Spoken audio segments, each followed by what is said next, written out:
Hello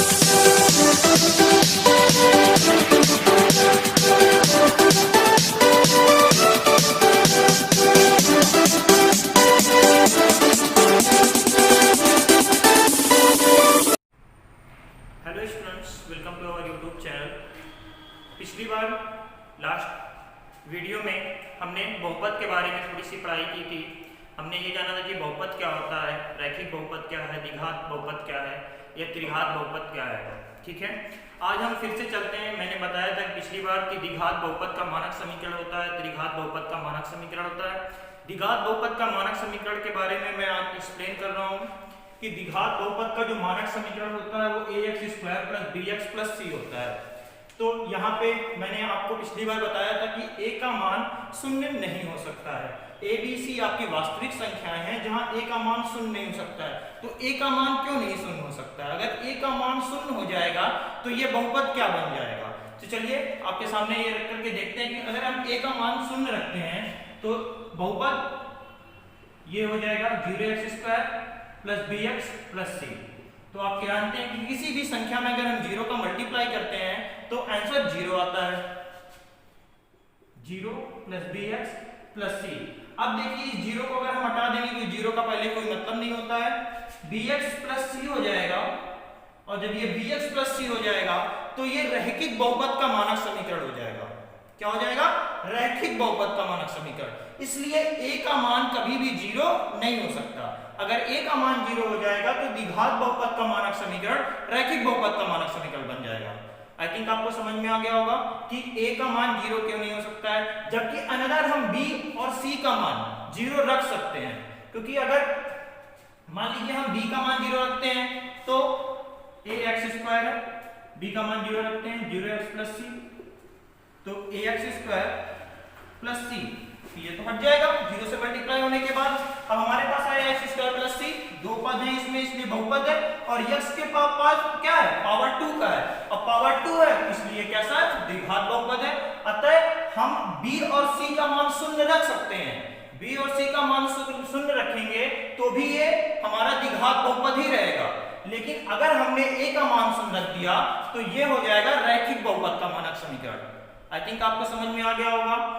और अब आज हम जैसे बहुपद के द्विघात बहुपद के मानक समीकरण के बारे में पढ़ चुके हैं, अब हम आपको बताएंगे शून्यांक और गुणांक के बीच में जो संबंध होते हैं। उसके लिए आपके सामने बहुत सारे भी एग्जांपल्स और क्वेश्चंस आएंगे।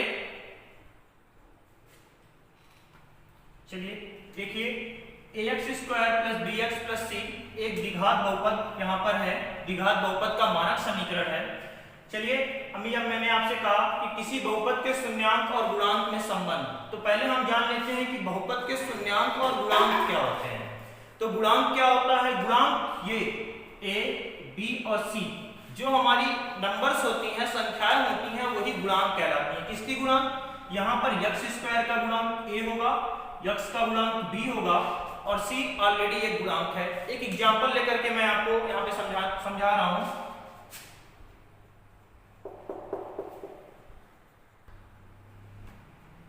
ये एग्जांपल है आपका 3x² + 8x + 4 = 0।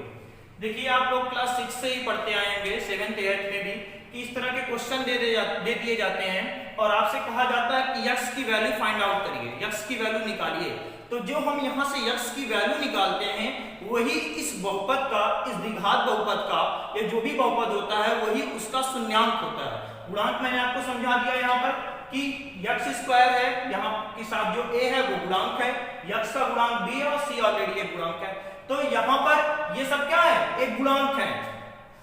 c यहाँ पर चर है, ठीक है, एक अचर है c, यहाँ पर में गुणांक नहीं है। देखिए यहाँ x² है, 3 इसका गुणांक है, x है, 8 इसका गुणांक है, और जो 4 है वो एक क्या है? अचर पद है। चलिए यहां से हम x की वैल्यू फाइंड आउट करते हैं, जो क्या हो जाएगा? एक शून्यांक हो जाएगा। सिंपल सा तरीका होता है, ये एक गुणनखंड विधि है, इसको श्रीधराचार्य विधि से भी सॉल्व करते हैं। कई सारी विधियां हैं जिस तरह से सॉल्व करके हम x की वैल्यू फाइंड आउट करते हैं। फिलहाल ये आसानी से आपका गुणनखंड विधि से द्वारा सॉल्व हो जाएगा। तो गुणनखंड विधि से सॉल्व करते हैं, अगर नहीं सॉल्व होगा तो फिर हम क्या करेंगे? फिर हम इसको श्रीधराचार्य विधि से सॉल्व करते हैं। पहले हम इसको समान गुणनखंड से सॉल्व करते हैं। तो पहले ये क्या है? आपको दिख रहा होगा ये क्या है, एक द्विघात बहुपद है। क्यों? क्योंकि यहाँ पे x पे पावर 2 है, इसलिए ये क्या है, द्विघात बहुपद है। अतः इसका हम द्विघात बहुपद के मानक समीकरण से तुलना कर सकते हैं अगर हमको श्रीधराचार्य विधि से सॉल्व करना होता। लेकिन ये गुणनखंड विधि से सॉल्व कर रहे हैं, इसलिए हमको सिर्फ सीधे इसको सॉल्व करते हैं। चलिए देखिए इस क्वेश्चन को सॉल्व करने का एक तरीका होता है। कैसे सॉल्व करते हैं कि जो हमारा a और c होता है इनको हम आपस में मल्टीप्लाई कर लेते हैं, ठीक है। तो ये कितना हो जाएगा 12, 4 3 जा 12, 4 क्या 12। अब बीच की संख्या को कुछ इस तरह से रखते हैं कि जोड़ने या घटाने पे 12 है, ठीक है। ये आप लोगों ने लोअर क्लासेस में पढ़ा होगा, फिर भी अगर आप नहीं पढ़े हुए हैं तो फिर से समझ लीजिए। हम क्या करते हैं, a और c पे जो संख्याएं होती हैं उनका हम आपस में मल्टीप्लाई करते हैं। जैसे हम 3 और 4 का मल्टीप्लाई कर दे रहे हैं और आंसर आ जा रहा है 12। अब हमको क्या करना है, कुछ इस तरह से इस 8 को तोड़ना है, या तो प्लस में या तो माइनस में, कि उसका गुणा जो है वो 12 आ जाए और जोड़ने पर 8 आ जाए या घटाने पर 8 आ जाए। तो आपको समझ में आ गया होगा।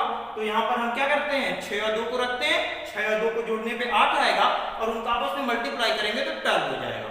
चलिए 6 + 2 x + 4 = 0, 3x² + 6x + 2x + 4 = 0।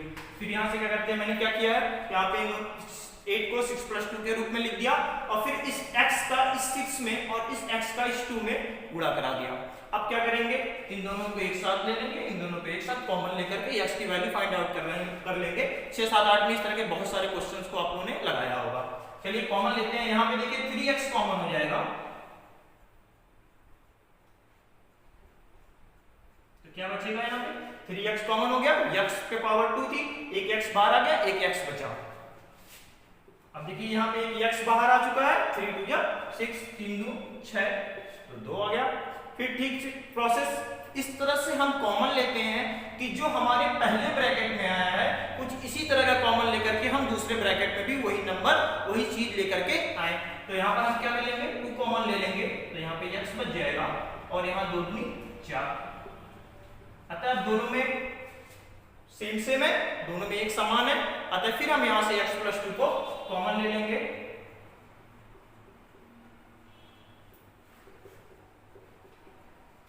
अब बस क्या करना है आपको पता ही है इसके आगे, x + 2 = 0, x = -2 और 3x + 2 = 0, तो 3x = -2 और x = -2/3। देखिए आपके सामने x की वैल्यू आ गई, ठीक है। और जो ये x की वैल्यू आई है यही इस द्विघात बहुपद के क्या है, शून्यांक हैं। और देखिए यहाँ x की वैल्यू कितनी आई है, 2।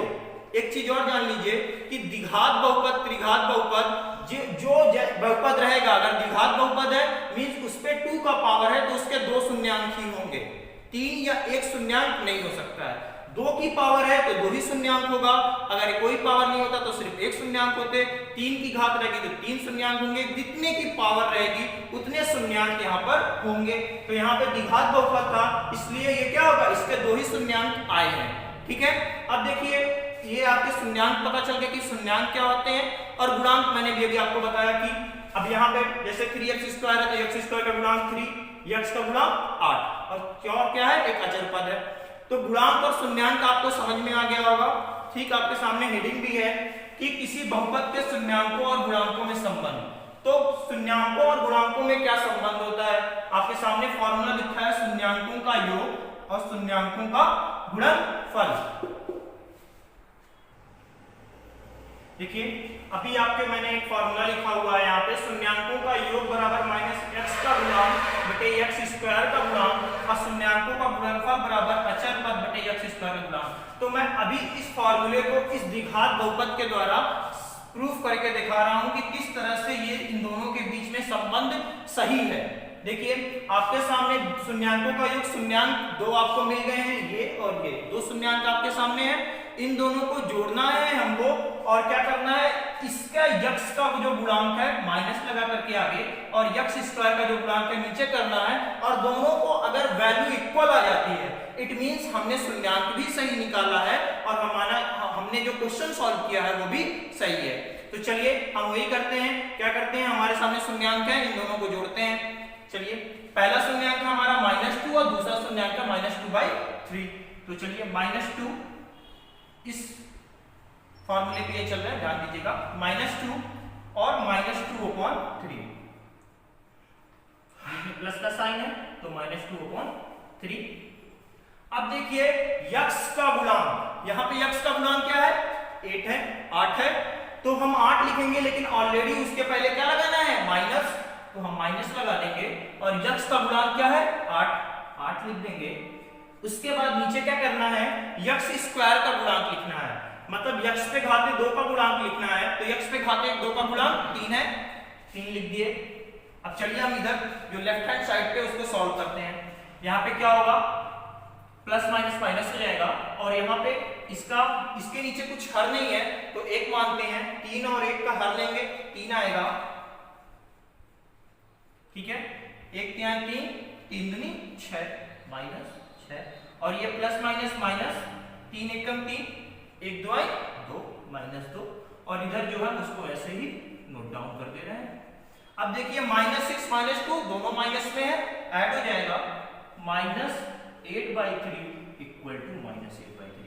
आपने देखा कि जो शून्यांकों का योग ये फॉर्मूला लिखा था वो सही प्रूफ हो गया कि शून्यांक जो हमने निकाला इनको जब जोड़ा तो उसकी वैल्यू भी -8/3 आई, और फॉर्मूले के हिसाब से जो हमने लिखा था -x का गुणांक बटे x स्क्वायर का गुणांक, मतलब ये जो पहला फॉर्मूला था वो यहाँ पर सही प्रूफ होता है, सही सिद्ध होता है। इसी तरीके किसी भी क्वेश्चन में आपके पास अगर हाई स्कूल की बुक है, किसी भी राइटर की बुक होगी, पॉलिनोमियल में दूसरी या तीसरी एक्सरसाइज में ऐसे बहुत सारे क्वेश्चन मिल जाएंगे कि आपके सामने एक द्विघात बहुपद होगा और इसके बाद कहेगा कि इन द्विघात बहुपदों के शून्यांकों और गुणांकों के योगफल को निकालिए, गुणनफल को बताइए, शून्यांकों को बताइए। इस तरह के बहुत सारे क्वेश्चन आपको बुक में मिल जाएंगे।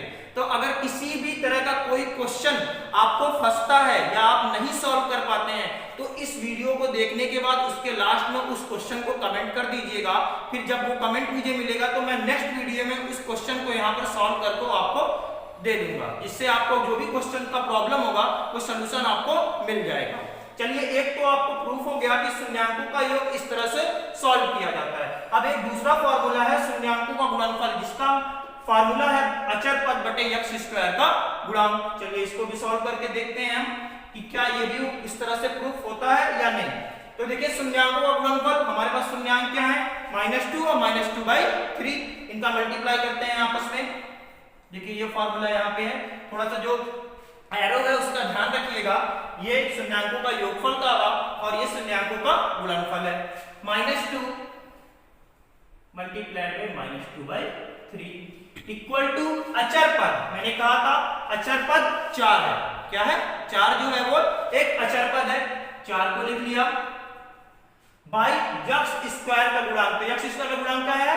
3 है, इसको लिख लेते हैं 4/3। अब देखिए यहां भी हर कुछ नहीं है तो एक हम मान सकते हैं, आप जानते ही हैं, ठीक है। अब इनका आपस में क्या करना है, मल्टीप्लाई करना है। तो 2 का 2 में मल्टीप्लाई किए 4 आ गया।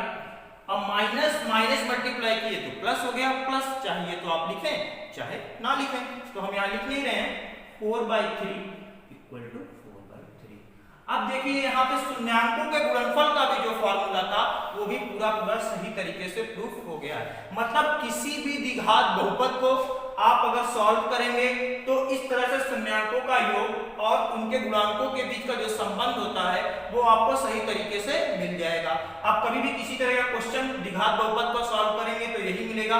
और त्रिघात बहुपद का मैं आपको इसलिए नहीं बता रहा हूं क्योंकि आपके हाई स्कूल के बोर्ड जो एनसीईआरटी पैटर्न की बुक है उसमें आपको सिर्फ द्विघात बहुपद के ही क्वेश्चन मिलेंगे।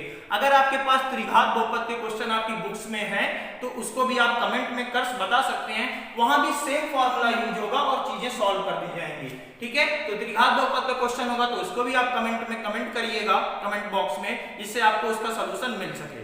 तो आज आई थिंक आपने जो भी पढ़ा कि शून्यांकों और गुणांकों के बीच के संबंध क्या होते हैं और शून्यांक और गुणांक क्या होते हैं। तो वीडियो कैसी लगी कमेंट जरूर करिएगा, लाइक एंड सब्सक्राइब करिए और जितना हो सकता है इसे अपने दोस्तों के साथ शेयर कीजिए।